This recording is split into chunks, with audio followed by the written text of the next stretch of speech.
ቪዲዮን ከመጀመራችሁ በፊት ቻናላችንን ማገዝ የምትፈልጉ ሰዎች ይህን ቪዲዮ ላይክ በማድረግ እንድትተባበሩ በአክብሮት እንጠይቃለን። አንድ የተማሪዎች ቡድን ጉዟቸውን እያከበሩ ይዘፍኑና ይጨፍሩ ነበር። ሆኖም ግን ከፊታቸው ምንም አይነት አደጋ እንደሚጠብቃቸው ቅንጣት ታክል አላወቁም ነበር። አውቶቡሱ በድንገት ወደ አንድ መንገድ ታጠፈ። በባሱ ውስጥ የጭስ ቦምቦች ሲጣሉ ከፊት ለፊት ተቀምጠው የነበሩ በርካታ ሰዎች አስቀድሞ የጭስ መከላከያ አድርገው ነበር። በወንጀለኞቹ እጅግ የተራቀቀ ድርጊት በአውቶቡስ ውስጥ የነበሩት የሃይስኩል ተማሪዎች በፍጥነት ቁጥጥር ስር አሉ። ከጥቂት ሰዓታት በኋላ አውቶቡሱ ገደል ላይ አደጋ ደረሰበት የሚል ዜና ታየ። ወንጀለኞቹ ድርጊቱን የትራፊክ አደጋ አስመስሎት የነበረ ሲሆን ዋና ኢላማቸው ግን በአውቶቡስ ውስጥ የነበረች አንዲት ሴትን መውሰድ ብቻ ነበረ። እሷም የኩጃዩን ወላጅ እናታቸው ነች። እሷን ያገቷት ሰዎች ደግሞ የሰው ልጅ ላይ የሚመራመሩት ዶክተር ቤክና እህቷ ነበሩ። ጊዜው በፍጥነት ነጎደና ከ10 ዓመታት በላይ ተቆጠሩ። ኩጃዩን ያለምንም ፍንጭ ከመጥፋቷ በፊት ልዩ የሰው ልጆች የሚገኙበትን አጠቃላይ ማዕከል ብቻዋን እንደመሰሰችው። ከዚያ ብዙም ሳይቆይ በጁጁ ደሴት ላይ የሚገኘው ሌላው የተሻሻሉ የሰው ልጆች ማዕከልም እንዲሁ ተጨፈጨፈ። ልጅቷ ከተባለችው አንዲት ሴት በስተቀር በውስጡ የነበሩት በሙሉ ሞቱ። እሷም ምን እንደተከሰተ ሳታውቅ ራሷን ከሳተችበት ቦታ ነቃች። በደምና በጭቃ የተለወሰችው ልጅቷ በበረዶ በተሸፈነችው ምድር ውስጥ ተጓዘች። ከማዕከሉ ወደ ውጭ ስትወጣ ይህ የመጀመሪያዋ ነበር። አውራ ጎዳናው ላይ ስትደርስም በፍጥነት የሚነዳ መኪና ለጥቂት ሊገጫት ነበር። እሷ ግን ምንም አይነት ድንጋጤ አላሳየችም። መኪናው ከፊት ለፊት ፍሬን ይዞ ከቆመ በኋላ በፍጥነት ወደ ኋላ ተመለሰ። በርካታ ግዙፍ ወንዶች ከመኪናው ወርደው በኃይል ወደ መኪናው ውስጥ ጎተቷት። እነዚህ ሰዎች እገታ የሚፈጽሙ መሆናቸው ታወቀ። በመኪናው ውስጥም አንዲት ሴት በህይወት እያለች ለመቅበር እየተዘጋጁ ነበር። አጋቾቹ ሴትዮዋ የመኪናውን ሰሌዳ ታስታውሳለች ብለው ስለፈሩ እሷንም ጭምር በህይወት ሊቀብሯት አቀዱ። በደም የተለወሰችውና ባዶ እይታ ያላትን ሴት ሲያዩ ከአእምሮ ሕክምና ሆስፒታል ያመለጠች እብድ መሰለቻቸው። ፊቷን በጉጉት ቆነጠጧትና ነካኳት። ሆኖም ግን ሴትዮዋ የማይረሳ ጥሩ ትምህርት አስተማረቻቸው። ነገሩም ይህንን ይመስል ነበር።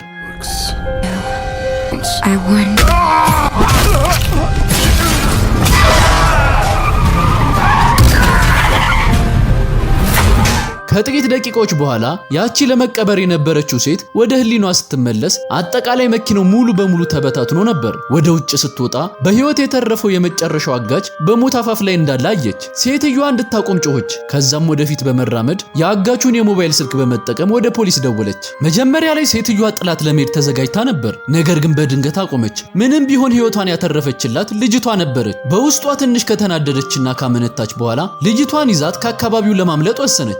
ኋላም ልጅቷ ወደ እንስሳት ህክምና ክሊኒክ የተወሰደች ሲሆን እዚያ የሚገኘው የእንስሳት ሐኪም ደግሞ የካንጊ ጓደኛ ነበር። እሱም ከልጅቷ አካል ውስጥ ጥይቶችን አወጣ።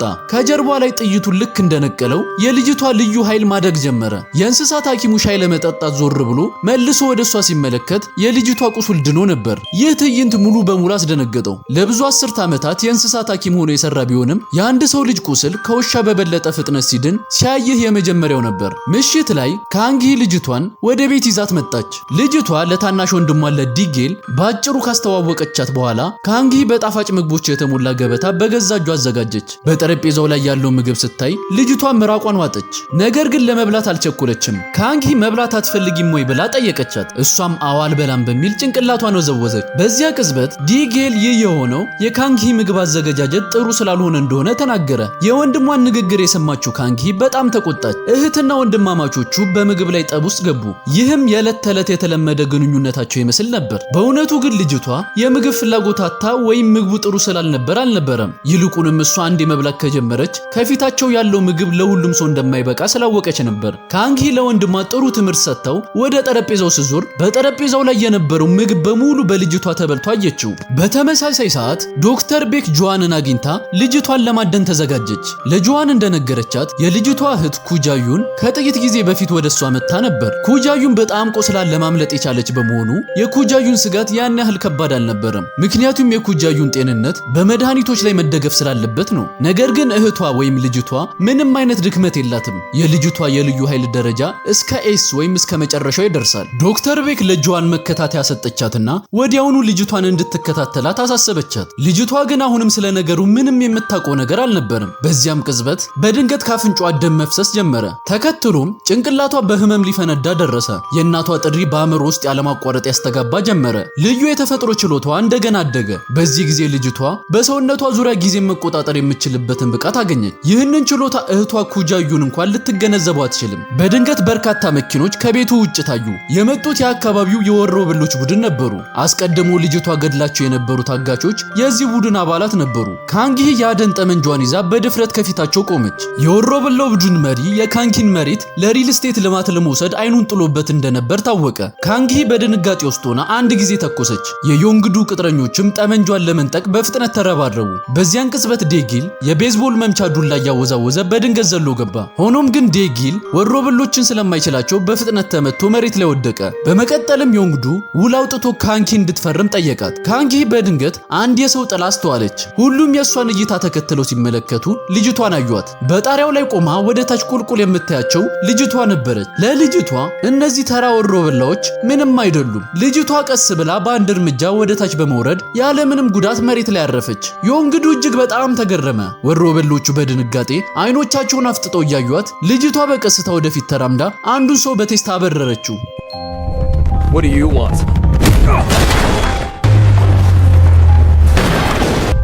ወደ ህሊናቸው ሲመለሱ ልጅቷ በመሰወር በድንገት ወደ ሌላው ረዳት ተዛውራ ያዘችውና በቀጥታ ወረወረችው። መኪናውን ከረገጠች በኋላ ልጅቷ በጥፊ ወደ መማታት ቀጠለች። የቡድኑ አባላት በአንዴ እንደ ዝንብ እየተበተኑ ወደ አየር ላይ ተወረወሩ። በመጨረሻም የዮንግዱን ጠመንጃ ቀምታ ጥይቱን አጨናገፈችው። እህቷ ኩጃዩን እዚያ ብትኖር ኖሮ እነዚህ ሰዎች ከረጅም ጊዜ በፊት ይሞቱ ነበር። ሆኖም ግን ልጅቷ እንደ እህቷ ደም የጠማች አይደለችም። በካንጊ ልመናና ማባበል ምክንያት ቡድኑን በህይወት ተወቻቸው። ነገሩ ሲያልቅ ዴጊል በድንጋጤ ተውጦ ልጅቷ ማን እንደሆነች ጠየቀ። ካንጊ ግን ምንም አልተገረመችም ነበር። እንዲያውም ታናሽ ወንድሟ እንዲረጋጋ ነገረችው። ቀድሞውንም ልጅቷ አራት የወሮበላ ቡድን አባላትን በቅጽበት ስታሸንፍ ባይኗ አይታ የለ። በነጋታው እህትና ወንድማማቾቹ ልጅቷን ለገበያ ወደ ሱፐርማርኬት ይዘዋት ሄዱ። ልክ እንደገቡ ፓስታ፣ ቸኮሌቶችና የፍራፍሬ ጭማቂዎችን ስታይ የልጅቷ አይኖች በደስታ በሩ። በአቅራቢያው ያለ የሱቅ ሰራተኛ የቅምሻ ምግቦችን ሲያቀርብ አስተዋለች። ስለዚህ የያዘችውን ምግብ በፍጥነት አስቀመጠች። ሌሎቹም ሲበሉ ስላየች ምናልባት ነፃ ሳይሆን አይቀርም ብላ አሰበች። በአንድ ጉርሻ ብቻ ወዲያውኑ ወደደችው። ለሷ የማይጣፍጥ ምንም ነገር አልነበረም። ስለዚህ የቅምሻ ወረቀት ኩባያዎችን በሙሉ አጸዳቻቸው። በመቀጠልም በሱፐርማርኬት ውስጥ የነበሩትን የቅምሻ ምግቦች በሙሉ በላች። ምግቡን ለመቅመስ እየሞከሩ የነበሩ ሌሎች ደንበኞችም በድንጋጤ ተዋጡ። ይህ በእንዲህ እንዳለ ዮንግዱና ሰዎቹ ወደ ዶክተር ባያን ክሊኒክ ሄዱ። ዶክተር ባያን ከካንጊ ጋር ጥሩ ግንኙነት እንዳለው ያውቁ ስለነበር ለመበቀል ሲሉ ስለ ልጅቷ መረጃ ከሱ ለማውጣት ፈለጉ። ጨካኙ ዮንግዱ የዶክተር ባያንን ሁለት ጣቶች በጭካኔ ቆረጣቸው። የነገሩን የስልክ ጥሪ እንደደረሳት ካንጊ በፈጣን ሁኔታ ወደ ስፍራው ሮጠች። እንደ እድል ሆኖ በጊዜ ወደ ሐኪም የተላከ በመሆኑና የልጅቷ የመፈወስ ችሎታ አይቶ ስለነበር ጣቶቹ ሊታከሙና ሊድኑ ቻሉ። እሱም ካንጊ ከልጅቷ እንድትርቅ አስጠነቀቃት። ልክ ሊሄዱ ሲሉ ጆዋን ወደ እነሱ ቀረበች። ለሴትዮዋ ልጅቷ እጅግ በጣም አደገኛና ልዩ ሰው መሆኗን ገለጸችላት። እንዲሁም ካንጊ ዛሬ ማታ በሚያደርጉት እሷን የመያዝ ዘመቻ ላይ እንድትተባበራቸው አሳሰበቻት። ይህ በእንዲህ እንዳለ ዮንግዱ ወደ ቢሮ ሲመለስ ሁለቱ የግል ጠባቂዎቹ ወዲያውኑ ጭንቅላታቸው ላይ ተመተው ተገደሉ። ዮንግዱ እነዚህን ግለሰቦች እንደ ልጅቷ ሁሉ ተራ ሰዎች እንዳልሆኑ ስላወቀ እጁን ለመስጠት ፈቃደኛ ሆነ። እነዚህ ጥቁር የለበሱ ግለሰቦች የወሮበላው ቡድን በተሻሻሉ የሰው ልጆች ጥቃት እንደደረሰበት መረጃ ደርሷቸው ስለነበር ወደ ልጅቷ የሚመሩትን ፍንጮች ለመከተል ሌሊቱን ሙሉ ተቻክሎ መጥተዋል። እንደውም መጀመሪያ ላይ በጁጁ ደሴት ላይ የሚገኘው ማዕከል ወረው ልጅቷ እንድታመልጥ ያደረጓት እነዚህ ግለሰቦች ነበሩ። ሆኖም ግን የአሁኑ ዋና ዓላማቸው ምን እንደሆነ አይታወቅም። በዚያኑ ምሽት ካንጊ ወደ ቤት ተመለሰችና በሐሳብ ስትታገል ራሷን አገኘችው። ልጅቷ በጣም አደገኛ መሆኗን ብታውቅም እሷ ግን ቀደም ሲል ሁለት ጊዜ ህይወቷን እንዳተረፈችላት መርሳት አልቻለችም። ስለዚህ በጁጁ ደሴት ላይ ስላለው ስለ ርችት ትዕይንት ለልጅቷ ነገረቻትና ሄዳ በራሷ እንድታየው መከረቻት። በዚያን ጊዜ የጆዋን የመያዣ ቡድን ቦታውን ይዞ ነበር። ዮንግዱም ደርሶ ነበር። ዮንግዱ ምንም ሳይቆጠብ ወዲያውኑ ተኩሶ ካንጊን ገደላት። ታናሽ ወንድሟ ወደ ውጭ ሲሮጥ የጆዋን ሰዎች የሮኬት ማስወንጨፊያውን ተኮሱ። እንደ እቅዳቸው ከሆነ ልጅቷ በአንድ ምት ለመግደል አስበው ነበር። ነገር ግን ልጅቷ አስቀድማ በጓሮ በር መውጣቷን ቅጣት ታክል አላወቁም ነበር። ዮንግዱ ዴጊልንም ለመግደል ሞከረ። ነገር ግን ትከሻው ላይ ተመታ። ጆዋን በጊዜው ደርሳ ዮንግዱ በፍጥነት አካባቢውን ለቆ እንዲወጣ አስጠነቀቀችው። የወሮበላው ቡድን ወደ ኋላ ሲያፈገፍግ ያየችው ጥቁር የለበሰችው ሴት በትንሹ ፈገግ አለች። ከዚያም እጇን አወዛወዘችና በአካባቢው የነበረው አጥር በቅጽበት ከመሬት ተነሳ።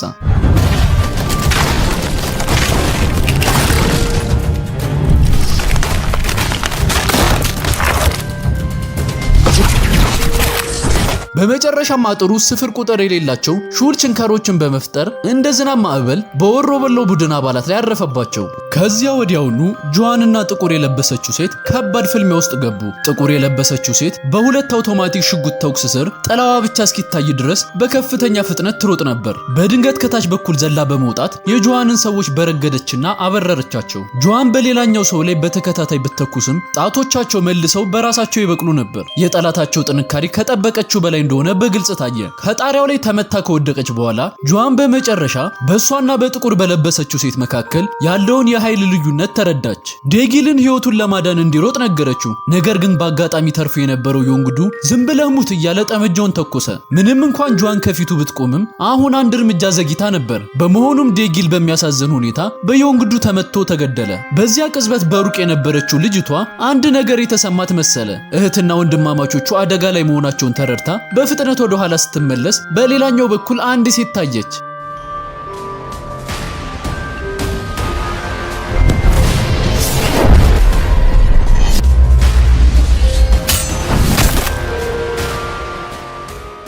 የጆዋን ፍልሚያም አሁን ቀጥሎ ነበር።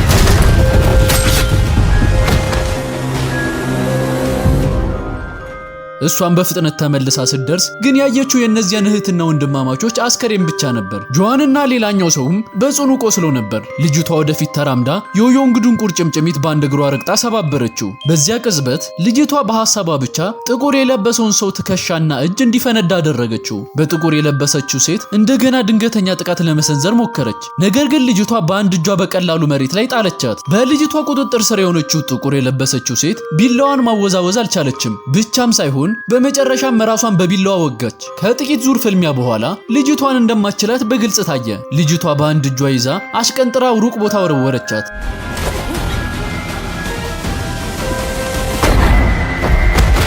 የተሰበረውን እጁን መልሶ አብቅሎ የነበረው ጥቁር የለበሰው ሰው በልዩ ኃያል ችሎታው ከልጅቷ ጋር ለመወዳደር ሞከረ። ወደሷ የሚበሩት ድንጋዮች በልጅቷ ኃይል በአየር ላይ እንዲቆሙ ተደረጉ።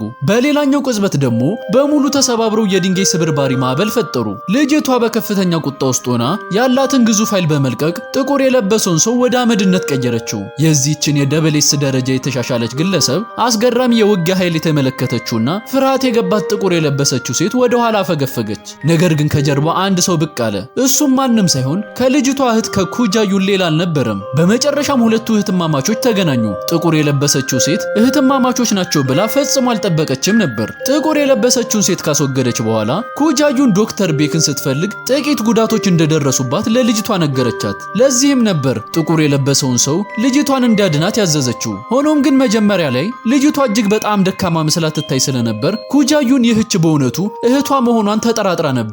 ነገር ግን የልጅቷ ችሎቷ ቀስ በቀስ እየነቁ ሲመጡ ኩጃዩን በመጨረሻ እውነተኛ እህቷ መሆኗን አረጋገጠች። የልጅቷ ንቃተ ህሊና ከእናታቸው ጋር የተገናኘ ስለሆነ በእሷ አማካኝነት የወለደቻቸውን እናታቸውን ማግኘት ፈለገች። እነዚያም ልጃገረዶች በመጨረሻ ተገናኙ። እናታቸውን ፍለጋ በቅርቡ እንደሚመጡም ታወቀ። ስለተከታተላችሁን እናመሰግናለን።